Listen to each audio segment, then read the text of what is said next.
The Kamala coronation will not be questioned. The liberal media is following the Democrats' lead and brushing aside the voices of over 14 million folks who voted for Joe Biden in the primary. You better hop on board or else. And I've heard from inside Republican circles and right-wing media that the hate campaign against Kamala Harris has begun. You'll notice they purposefully pronounce her name wrong. If now the country is offered all of Joe Biden's policies with someone who's essentially half his age and they can't get over the line, what does that say about the American people and our willingness to have a black woman as our president? We hear all of what we know are going to be a lot of misogynistic, sexist, racist attacks on her. We got to be ready. So are you all ready? Greg, are you ready? I am. I like how they're starting the racist and gender narrative while they then start the ageist narrative that we can point them out for, right? So it's okay to go after an older gentleman, but then you accuse people of people mispronounce my name all the time, usually at Klan rallies. But,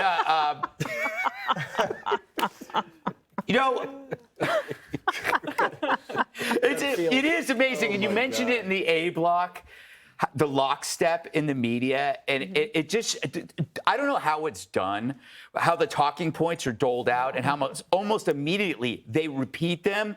But on the right, I've been doing this for like 17 years. I've never received a talking point from anybody. I don't think anybody here has. There's no ground zero for us on talking points, There's no Media Matters or kind of Soros organization that tells us how to operate. Maybe that's because they know that as righties, we have guns. And they're not going to tell us. They're not going to tell us. But I do love, I always like it when Mika says, like on I guess over the weekend, Joe said he had insiders in the Republican Party, and then she does the same thing. I think they're talking to each other, right? That's their insider. That's their like little. Joe Scarborough's the Republican insider. Yes, right. Exactly. Dana, so they said if Kamala doesn't win, it's a racist, sexist country. But same policies. What are they going to say when she chooses a white male governor for her vice president? Yes! Because, who would be for a white male governor, except for Harold Ford Jr.? The strange new respect is really kind of hard to take. Did you see how many reporters were tweeting yesterday details about her outfit? Yes. And all of a sudden, the reporters last week were furious about the cover-up of Joe Biden's capabilities in the White House, and that did extend to Kamala Harris until she was going to be coronated as the nominee. The other thing I've noticed in the past 24 hours, all of a sudden, Kamala Harris can't take a bad picture. You notice that? Look at all the photographs that you're starting to see. Photo editors make a difference in this situation. Watch how, they don't want to have to put up that photo of Trump, the bloodied ear and the fist raised, but they know that was an iconic photo and they have to respect that. But they will not allow flattering photographs of Trump and Vance to be seen. However, this is kind of an interesting moment in the campaign because Tim Alberta wrote something interesting in the Atlantic today. I thought it was a good point.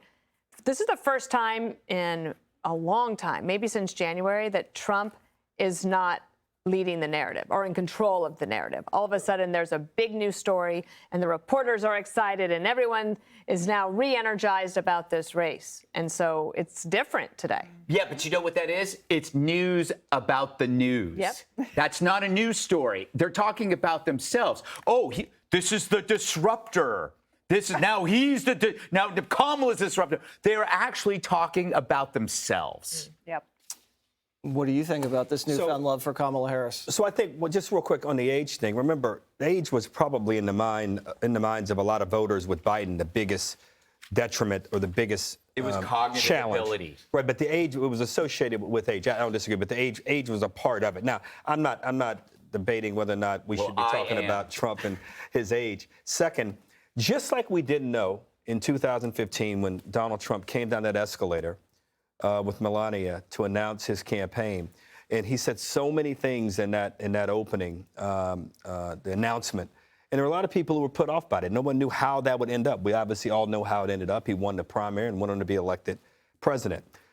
So we don't really know what's going to happen with Kamala here and this process. It seems to be going in the right direction, and I'm not suggesting it won't be, but I think yesterday to today is a different conversation we're having about the vice president. And finally, it states what I think the Republicans and Democrats, if you don't get back to talking about issues and you keep talking about hurling insults at one another and invective at one another, there are middle class and upper middle class Americans in this country living paycheck to paycheck, who missing a paycheck will disrupt their lives in serious and significant ways. J.D. Vance tried to talk to that group, and I thought he did a decent job Wednesday night at the convention. They seem to have strayed away from that. Kamala Harris has been talking to that group all her career. She's got to get to that if you want to win. The invective won't win. It's a nice little thing that get media coverage, but talk about the needs and aspirations and challenges that people are facing. That's how you win elections. Katie. Well, I have bad news because I brought my hate folder. Yeah. I'm going to bring it every show until now in the election just for the vice president and the new Democratic nominee. Look, this is a big gamble for Democrats to take to shift Jo out and bring her in when she's never won a single primary vote in their party. She has a big job to do. She has to get the coalition together and unified, and then she has to try and get some voters to change their decision when there are very few undecided voters left in the states that she has trouble talking to.